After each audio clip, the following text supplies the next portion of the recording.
What's going on, Ignited Faith family? Welcome back to the channel. It's Curtis here, as always, and I want to encourage you guys today that spiritual discipline builds real strength. In a world that constantly pulls us in every single direction, building spiritual strength requires more than just good intention.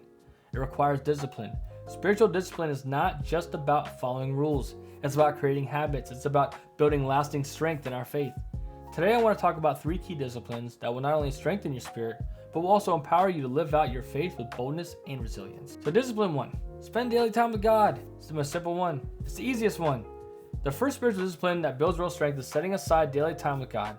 A consistent relationship with God is the foundation of any strong spiritual life. I've talked about being in the gym a lot on this channel and how I relate that to growing in faith. But just like athletes train daily to build physical strength, we need to daily train ourselves. Regular time of prayer, Bible study, and reflection and meditation. It helps us to grow closer to God and equips us for the challenges of life. It's not about creating an idea or creating some sort of feel-good moment for us to, kind of live off of for the rest of the day. The discipline is about creating space to hear from God, to realign our hearts, our thoughts, our emotions, and to renew our minds.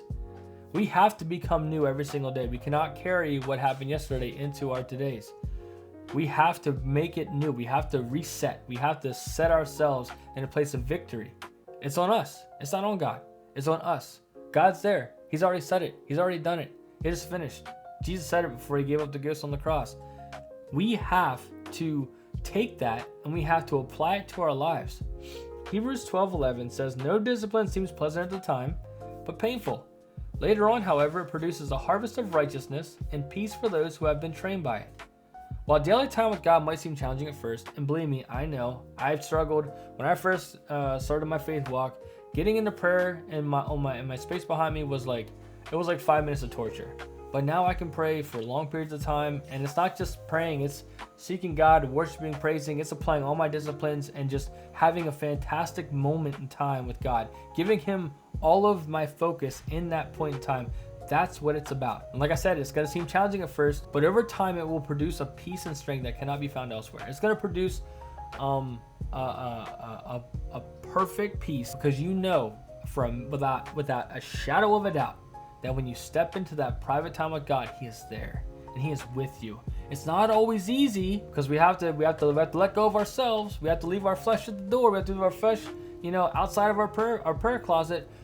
But it's so worth it if you can apply it and get into the word and get into prayer and get into meditation and reflection each and every single day. Just take time at the beginning of your day, start your day off.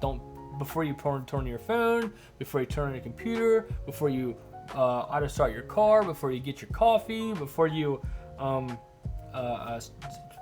plan your breakfast or whatever you're doing, make that first 10-15 minutes of your life, make it about God and seeking him, growing with him, establishing him in your heart, and establishing yourself in his presence for the day. The second discipline is fighting distraction. In a world full of noise, and let's face it, the world right now is noisy, between transgender ideologies, the stock market going up and down, President Trump getting us into a trade war with China, what else is going on?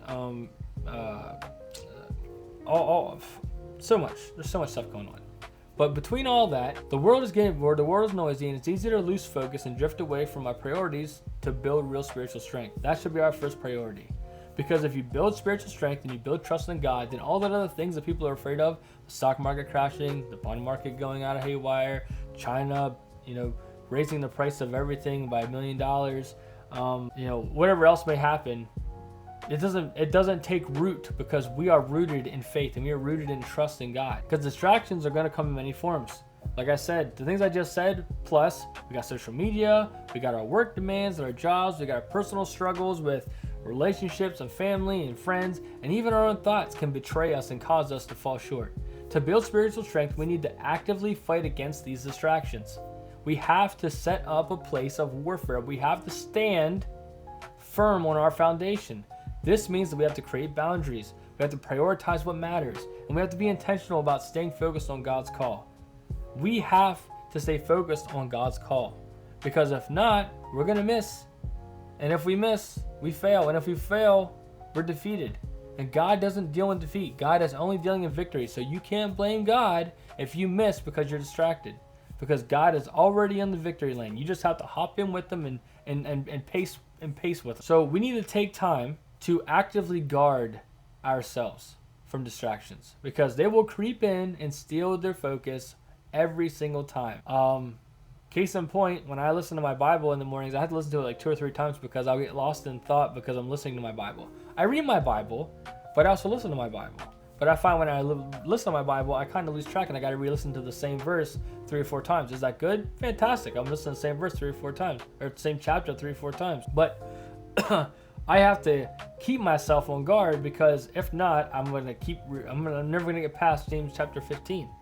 But when I make an intentional choice to make the choice to shut out the noise, to shut down my mind, to stop worrying about everything that's going on around me, I will experience clarity. And I experience a greater clarity as I walk in with God, and I am strengthened in that walk. Proverbs 27:17 says, as iron sharpens iron, so one person sharpens another. The thing is that fighting distractions isn't just about saying no to the wrong things, it's about saying yes to the right things. Surrounding yourself with people, brothers and sisters in Christ, pastors, loved ones, who are faith-filled, full, blood-washed, born-again believers. Surrounding yourself by those people will help sharpen you spiritually, and it's a part of keeping distractions at bay. Someone you can call on to help pray for you. Someone you can call on to help you read the Bible. So, as iron sharpens iron, so should your time with God and people around you sharpen your spirit. It should make you strong, should refine that edge. Third point, surrounding yourself with power-filled people. This third discipline builds strength, real strength, by surrounding yourself with people that are power-filled, that will have a huge impact on our spiritual growth. It's not about surrounding our people with yes men. It's not all about that. It's about people who are going to hold you accountable, help you change your verbiage, if you will. Just like a coach pushes an athlete to perform, again, we're going back to sports. It's just me.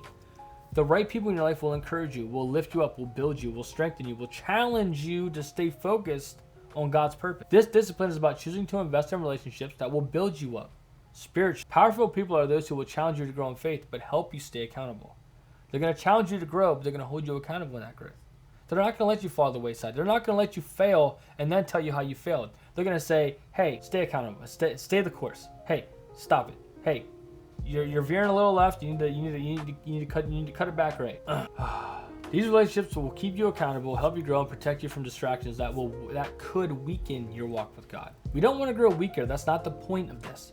The point of this faith walk is to grow stronger, to overcome, to persevere, to become more resilient in our walk. Spiritual strength isn't something that happens by accident. God's will is not automatic. It's built, one discipline at a time. By setting aside daily time with God, fighting distractions, and surrounding yourself with people who sharpen you, you are laying a foundation for a life that reflects God's strength and power. So today, I want to challenge you. Start implementing these disciplines. Begin with carving out time each day to spend with God, just to spend with Him. No wife, no kids, no coffee, no breakfast, no nothing. Just you and God. Set the boundaries to guard your focus and connect with people who encourage you and challenge you in your faith walk.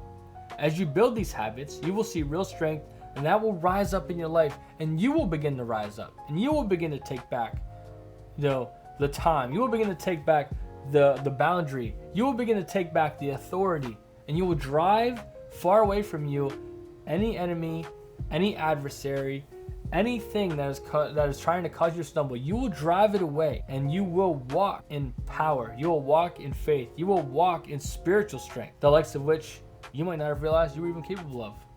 But by just doing these 3 little things and actually enacting them, you're able to overcome every situation. All right, guys, thanks for watching. Hopefully you enjoyed the video. Drop a comment down below, hit the like button, and hit the subscribe button, the notification bell, stay up to date with future post notifications, and I will catch y'all in the next one.